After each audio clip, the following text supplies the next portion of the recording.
Mingalabar Myanmar! Hello, hello, it's Megan Boney, and for today's video, larang pa naman tayo sa Shadagon Pagoda dito lang sa Yangon, Myanmar. Kaya tara, rum pa tayo!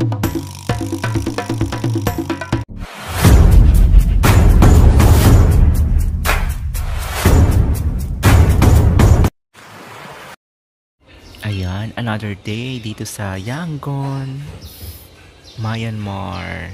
Ayan. Free breakfast ulit tayo mga misis. Ayan mga misis, nakasakay ako ngayon ng Grab taxi. Pupunta ako ng Shadagon Pagoda. Dito ako ngayon sa Yangon, Myanmar. And kanina, wala na namang kuryente. Buti na lang yung mga establishment dito tsaka yung accommodation ko. Meron silang generator, pero nung naliligo ako, nawala yung tubig. So itong Myanmar, hindi siya para sa mga into comfort lang. Talagang may experience mo din yung mga life nila dito, yung mga struggles nila. So kung gusto mo ng adventure and to experience their culture, try mo dito. Ayan, pataas na ako ng Shadagon Pagoda and kailangan magtanggal ng tsinelas dito. Tapos so hawak-hawak ko yung tsinelas, wala akong plastic. Tapos, susut ko itong binili ko sa Thailand noon, pang cover sa legs. Ayun, andito na tayo sa loob ng Shadagon Pagoda. Alam niyo ba mga misis, parang binaba ko nung taxi driver sa lugar kung saan daanan ng mga lokal. So parang, hindi ako nagbayad ng ticket.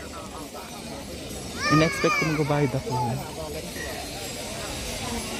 Hindi ko naman alam saan magbayad. So, ilaban na natin to. Ganda. Ayun, tingnan nyo. May mga tumutunog-tunog. Yung parang pabel ng mga ganyan.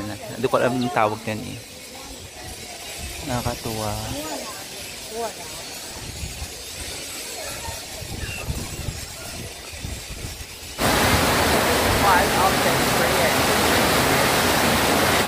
So yun mga misis, medyo umuulan pa rin and medyo kumukunti na lang, o hindi na siya malakas. Tapos, yung dinaanan ko pala, yung stairs, yun talaga yung daanan ng mga lokal at walang bayad doon. So merong entrance yung mga tourists, pero hindi ako doon binaba ng taxi driver, hindi ko naman alam. So ayun, napalibre ako ng pasok dito. Pero meron talagang tourist entrance, so hindi ko alam kung saan yun. Hindi rin naman ganun kamahal as far as I know. Hindi tayo makalabas kasi wala akong payong. Ayan, pinapaliguan nila yung Buddhist ba yan? Or yung God nila.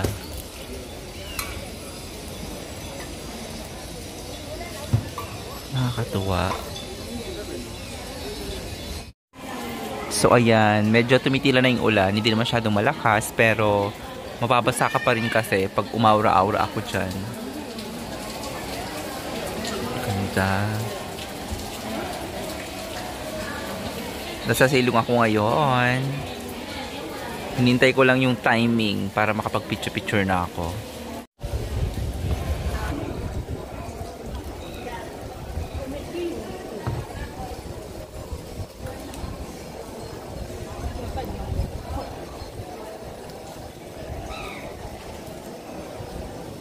Ayan, meron ako nakilalang taga-picture dito.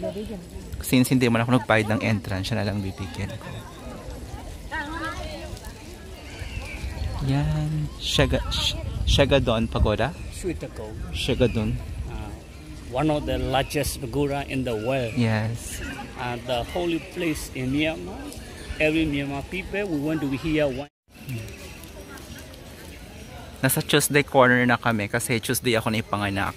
So dapat kung anong araw ka pala, doon ka magpapaligo ng what you call that? Tuesday corner. Tuesday the day corner. of the week on which day you was born. You were born. So that is the Buddha. Yeah. You see on my right side Tuesday. Yeah. Ayan, pababa na ako. Ibang daan ako ngayon bumaba. Kasi merong north, south, west, tsaka east na hagdanan. So, nasa south ako ngayon.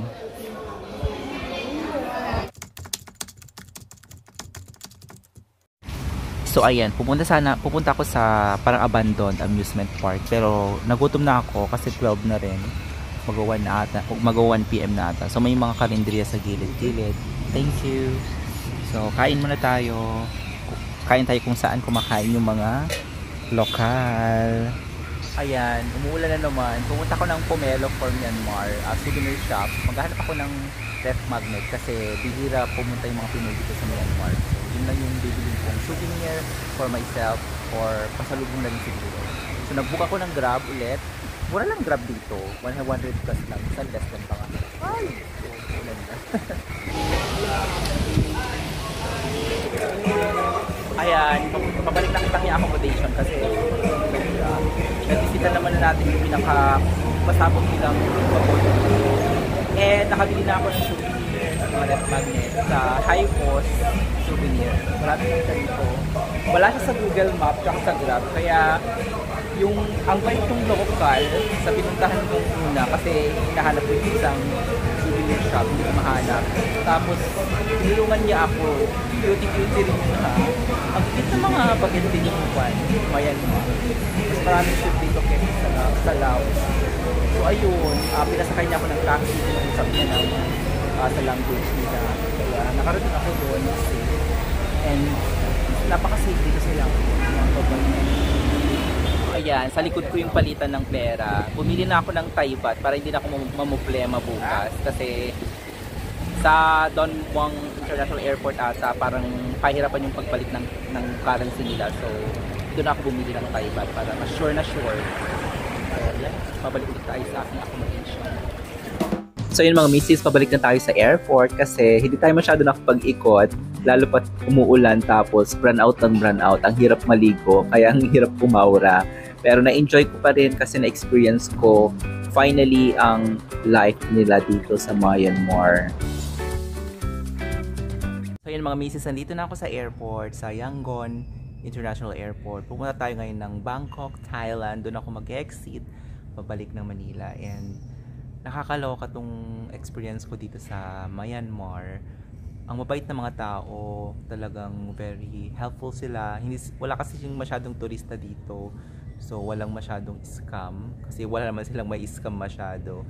And ayun, nakita ko yung struggles nila, yung mga eksena sa buhay nila rito and laging nagba-brand out.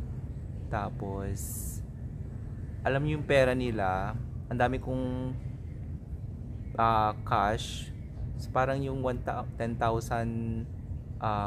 kayat nila, parang malaki na yun for them, pero parang 100 plus lang yun in pesos.